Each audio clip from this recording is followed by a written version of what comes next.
Morning guys, আমি তোমাদের মতন মানে সাধারণ একটা ঘরের মেয়ে আর নতুন আমি একটা আজকে থেকে মানে ফেসবুকে কন্টেন্ট দেবো আজকে থেকে নতুন মানে তোমরা তো অনেক বড় বড় আছো, যারা বড় বড় আছো আমাকে একটু সাপোর্ট করো, আর যারা আমার মতন আছো তাদেরকেও আমি সাপোর্ট করবো, তারাও আমাকে সাপোর্ট করো। তো আমি নিজের ভয়েস দিয়ে আজকে থেকে শুরু করছি। আমি তো অন্যদিন এমনি ভয়েস দিয়ে করতাম, আর এখন আজকে পুরো নিজের ভয়েসটা আগে নিজের ভয়েসই দিতাম, তো এখন আমি পুরো ফেস দেখে পুরো ভয়েসটাই দিচ্ছি। তো আমাকে একটু সাপোর্ট করো, আর আমার ভিডিও করতে খুব ভালো লাগে, তাই জন্য আমি ভিডিওটা করি। আর ভিডিও করে টাকা কামানোটা আমার ওটা পরে, কিন্তু আমি ভালো লাগে, মনটা ভালো রাখি, কারণ মন খারাপটা চলে যায় তোমাদের নতুন বন্ধুর সাথে কথা বলে।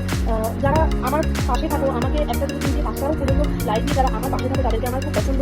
আর যারা আমাকে ফোন করে বা আমাকে তো অনেক লোকেই বিরক্ত করে, যেহেতু আমি ফেসবুকে আমি এটা করি না, মানে ফোনগুলো অ্যাটেন্ড করি না, ফোনগুলো অ্যাটেন্ড তোমাদের দাদাভাই করে। তো তোমাদের দাদাভাই আমার পেছনে যদি না থাকতো, সাপোর্টে না থাকতো, তাহলে হয়তো আমি একটুখানিও ভিডিও করতে পারতাম না। আর ছোটো ছোটো জিনিসগুলো আমি তোমার দাদাভাই থেকে অনেক কিছু শিখেছি, আর বাবা মা থেকে তো আছে ছোটবেলা শিখেছি। তো আমি সত্য মানে আমাদের আগামীকালে আমাদের অ্যানিভার্সারি গেছি, তো তোমাদের দাদাভাইকে নিয়ে আমি সত্যি খুব ভালো লাগে। তো আমি এগুলো তোমাদের সাথে শেয়ার করি, আমার খুব ভালো লাগে। আর মানে কী বলবো বুঝতে পারছি না, মানে এমন কী বলবো, মানে বলার অনেক কিছু আছে কিন্তু বলতে কিছুই পারছি না। তাও আমি তোমাদেরকে বলবো যে আমি যা যা করবো আজকে, মানে সারাদিন যা যা করবো, ব্লগই বলতে পারো, ব্লগ হোক বা এমনি যে কোনো কিছু, আমি এটা তোমাদের সাথে শেয়ার করবো। তো আমি সব কাজ সেরে নিয়েছি, কাজগুলো তোমাদের সাথে শেয়ার করলাম না। সংসারের কাজ আর কি শেয়ার করবো, সংসারের কাজ তো করতেই হবে। সংসারের কাজ নিয়েও অনেকে ভিডিও করে দেখেছি, এতদিন দেখেছি করেছি, কিন্তু সেরকমভাবে মানে ইউটিউবে ছেড়েছি।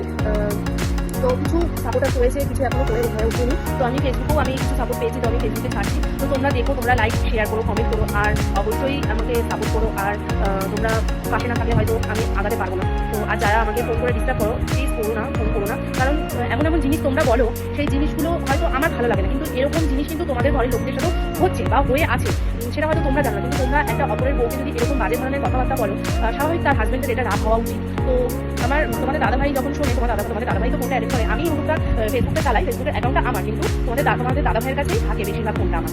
তো এরকম কিছু করো না, গালাগালি দিও না বা নোংরা কথা বলো না, সেগুলো পছন্দ ভালো লাগে না। তো আমার যদি মনে হয় যে তোমাদের বাড়িতেও এরকম মা, বোন, বৌদি বা কাকিমা, জেঠিমা সবাই আছে, তুমি যদি অন্য একটা মেয়ের সাথে করো বা অন্য একটা বউয়ের সাথে করো, সেটা তোমাদের নিজের লোকের কথা ভেবে করো।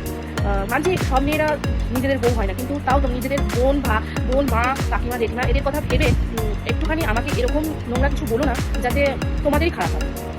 একটুখানি কিছু ভয় পেও, বলে না ওপরে ভগবান আছে, তো ভয় অবশ্যই পেও, এরকম কিছু বলো না। তো চলো, আমি এখন স্নান টান হয়ে গেছে, স্নান করে রেডি হয়ে গেছে, একটা বিছানা গুছাবো।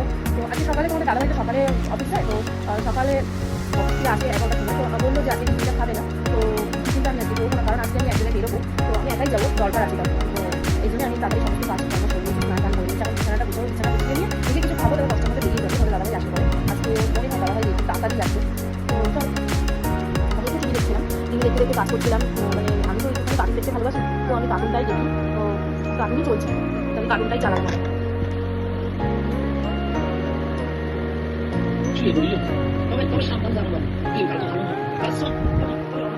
আমাদের কার্টুন চলছে, বিছানাটা গুছিয়ে নিয়ে মাথাটা বসলাম, তো গরমও লাগছে, বৃষ্টি হচ্ছে, এই কিছুক্ষণ আগে বৃষ্টি হচ্ছে, কিন্তু গরম যাচ্ছে না, প্রচুর গরম পড়েছে।